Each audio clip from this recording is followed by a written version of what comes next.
ওই যে ওই পাখিটার ডানা একদম পুরো ঠিক হয়ে গেছে।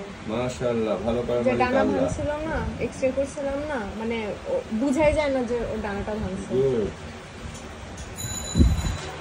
আমার পোষা বিলাই ভৈরা তারে পিলাই, বিলাই বলে মিয়াও, আমারে কোলে নিয়াও।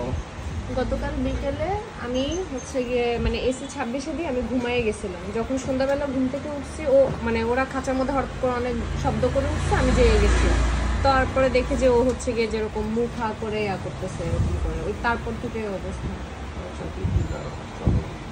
এটা দিয়ে দাও। ওকে আমি একটু জোর করে খাওয়াইছি, বাট বমি ফেলে দিচ্ছি সব। ঠিক হয়ে যাবে, টেনশনের কোনো কারণ নাই, ভালো হয়ে যাবে। নিয়ে আসো, প্রেসক্রিপশনটা সব আসো, ভিতরে আসো। আমার পোষা বিলাই হইয়া